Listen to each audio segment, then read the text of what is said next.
Hey, what is going on, guys? In this video today, we're going to be going over the biggest problems with controller/console Fortnite.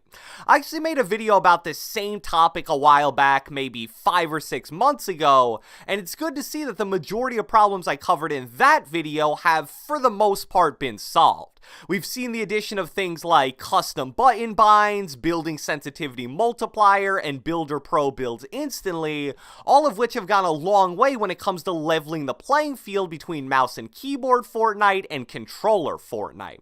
However, it still definitely isn't perfect. There's some major issues that, if handled correctly, could make the game so much better for so many Fortnite players. And me personally, I'm someone that's played with a controller since the very beginning. I've played on console, I've played on PC, I know what it's like from pretty much every perspective, so I feel like this is a topic that's really right up my alley. And I know that the majority of my viewers are either console or controller players, so a lot of you guys will probably be able to relate to most of the things we discuss in this video. So without further ado, let's get right into it. Alright, so let's start this video off by discussing the FPS problem on console Fortnite. In my opinion, the max FPS advantage that PC Fortnite has over console Fortnite is the biggest reason the two platforms aren't on an even playing field. And unfortunately, due to the fact that every single model of the PS4 and Xbox is capped at 60 FPS, this is a problem that, to my knowledge at least, is pretty much unfixable. However, the max FPS being capped at 60 isn't the issue I want to focus on in this section, because that isn't really a Fortnite problem. What I want to focus on is the amount of frame rate drop that console Fortnite players have to deal with on a daily basis, and why Epic is responsible for that problem.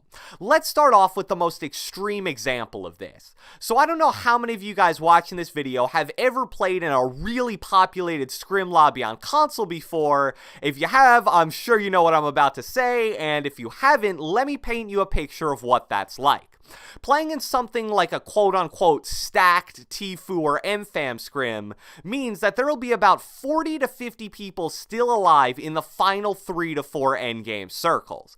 Now, this many people being so close together leads to the game not really being able to handle it, and it compensates for that by lowering the frames per second each player is getting.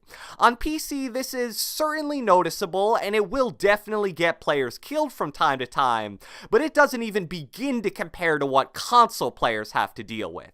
The FPS that you're getting at this point in the match, honestly, it makes it seem more like you're playing Minecraft or going through one of those paper flip books where if you flip through it really fast, an image basically starts to move across the pages. I'm not exaggerating when I say that in a lot of these endgame scrim scenarios, the game is simply borderline unplayable on any kind of console. There's a reason why for the Winter Royale qualifiers, out of the 200 total players who qualified for the event, I believe 1 played on console. It's funny because Epic always tries to preach that all the Fortnite platforms are on a totally even playing field. Well, if that's true, why did all of console Fortnite combined make up 0.5% of qualifying players, while PC made up 99.5% of qualifying players? There's a somewhat decent amount of controller on PC players who qualified, but only 1 controller on console player. But even if you don't play in any kind of scrims, pop-up cups, or qualifier events with stacked endgames, you're still bound to run into a variety of console performance issues. Hitches, lag spikes, freezes, random frame rate drops out of nowhere. I'm sure that kind of stuff also does happen on PC, but it's on a way less consistent basis. It doesn't matter if you have a regular PS4/Xbox, PS4 Pro, Xbox One X, or any other model, you're bound to run into these problems on a fairly consistent basis. There's a reason why someone like Nick Merckx, who always played on console, was forced to play 1 LAN tournament with controller on PC, came back home and said he could never play on console again after that. Now, here's what's interesting about this problem. Many really smart people believe that it could be fixed at least to some degree, or at the very least improved, by allowing players to play on lower graphical settings. This is something that's possible on PC Fortnite and is also possible on other console games as well. An example that I saw someone bring up was the game Forza Horizon 4. On Xbox, there's a setting in that game called Performance Mode, which, when enabled, lowers the overall quality of the graphics, but allows you to play on 60 FPS versus the standard 30 FPS that the game usually gets. If a setting like that can make a different game get an extra 30 FPS, I think it's totally realistic that something similar on Fortnite could make the game less glitchy and at the very least feel a bit smoother.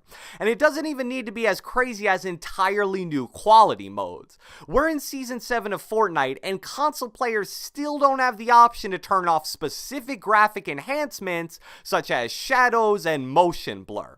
It just doesn't make a ton of sense to me that guys who play on a $3,000 PC can lower their Fortnite graphics settings, but people playing on a console who are way more likely to need lower graphics settings can't. The next thing I want to dive into are the custom bindings for Fortnite controller players. Epic really did an incredible job when adding this feature into the game, and by doing such a good job, they almost entirely leveled the playing field between keyboard binds and controller binds as much as humanly possible. The only major binding problem that still remains is the lack of ability to custom bind our inventory slots. Right now, I believe that every button layout for controller Fortnite except for standard uses the bumpers to switch inventory slots. So barring any unusual binds that you guys may have, on PS4 that will be your L1 and R1 buttons, and on Xbox it's RB and LB. On PC, however, players are able to bind their inventory slots to whichever buttons they would like. And even though I'm definitely not an expert on keyboard binds specifically, I believe that the most common way players bind their inventory slots is by binding them to the number keys, so like 1, 2, 3, 4, 5 or 2, 3, 4, 5, 6. This is a pretty considerable advantage over the way it's done on console for two main reasons. First off, speed.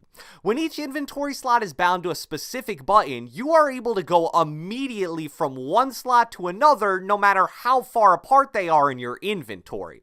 So let's say you're healing with a medkit in slot 4 and an enemy suddenly comes out of nowhere and jumps into your 1x1. With the press of one button, you can go from using that medkit in slot 4 to having your pump shotgun in your hand, which was in slot 2. With a controller, however, that same action would instead take multiple button presses.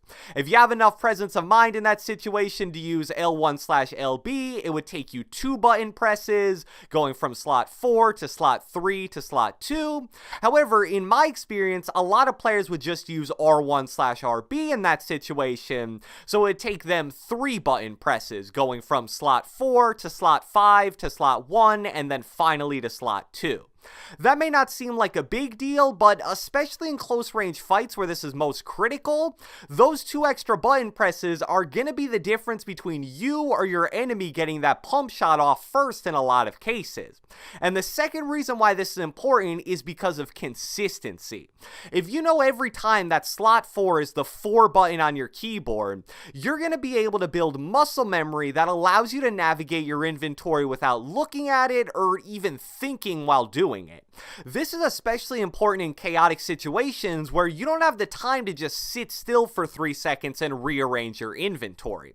Everyone on console is so used to setting up their inventory in a very specific way that when you're stuck in a situation where your inventory is something crazy like shotgun, rocket launcher, healing, AR healing, it becomes really difficult to actually navigate it. I actually found a really interesting picture online which offers a potential solution to exactly this issue. As you can see, it proposes binding each inventory slot to some combination of L1/LB and R1/RB.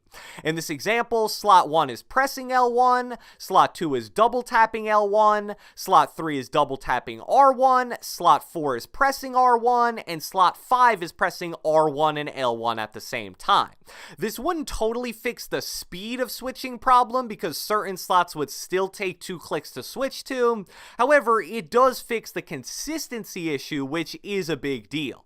And I'll admit, this probably isn't the perfect solution, but it's just one example of how the current system could be improved.